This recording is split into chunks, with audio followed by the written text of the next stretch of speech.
Welcome to the McKinley Diaries, 21 years on, with myself, Nigel Vardy, and we're now on day 9, the 8th of May, 1999.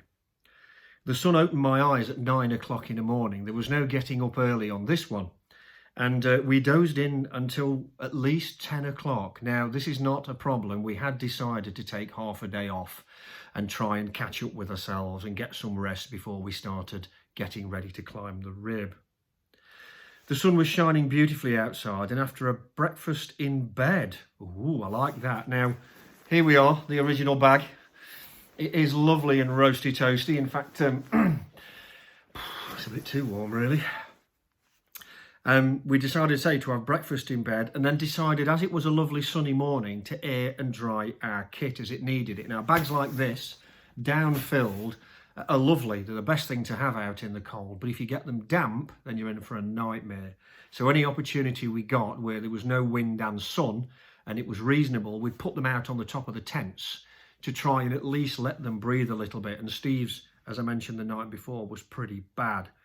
I still wasn't sleeping too well, but I didn't feel bad, and felt really pretty good for saying where we were. We decided to pick up the stores from the lower camp later in the day, and then preparing ourselves with everything he'd got to then try and start ascending the main West Rib Ridge tomorrow. Now again, I know we're taking a morning off, we haven't got tents to strike. It was still 1:30 before we got our act in order. We really did need to get ourselves a kick up the backside. But then we started to descend back through the icefall, obviously using the route we'd known, and get back to the lower camp, bring the equipment back up, and then we've got all our stores and supplies in one place, ready to go, because this is where we have to start real load hauling. As we entered the valley, low cloud had begun to fill it, and it was a desperately eerie sight, silent, misty, white with shadows of grey. On our way back down, we met the Americans coming back up, and they were on the icefall that we'd fought through the day before. I know later on I was always thinking to myself, I wonder if they're a day behind for a reason. Ooh, somebody else can do all the pathfinding. I'm sure they weren't, but it did cross my mind at the time. Again, they were a lovely, happy bunch again, got fixed ropes. Guys, just use our ropes to ab off, do what you like, it's not a problem. And they were again getting their stores up as much as possible towards ourselves to do a similar attempt on the West Rib.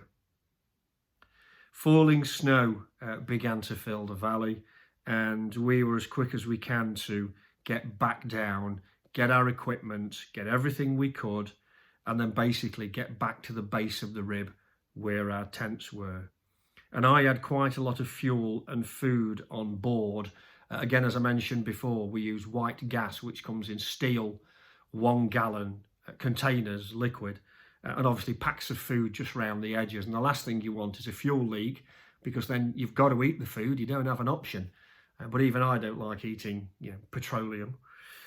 But we managed to pack everything in, and on the way back up in the poor visibility, bumped back into the Americans. They were going back, we were coming up. And it was just about 8 p.m. when we made it back to our camp. We then had a meal, got the radio back out again to listen to Annie on the 8 o'clock forecast.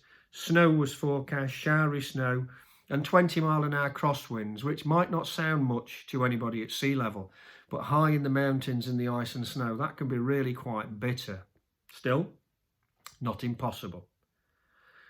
Tony is an excellent cook and decided that he would be doing the food cooking that night, while Steve and myself decided to wander off together and actually go and look at the base of the climb, the actual base of the gully, to see what it was like, access routes and everything else. And we looked up it, I'll always remember this, at this sort of 1,000-foot gully of ice and snow, straight up.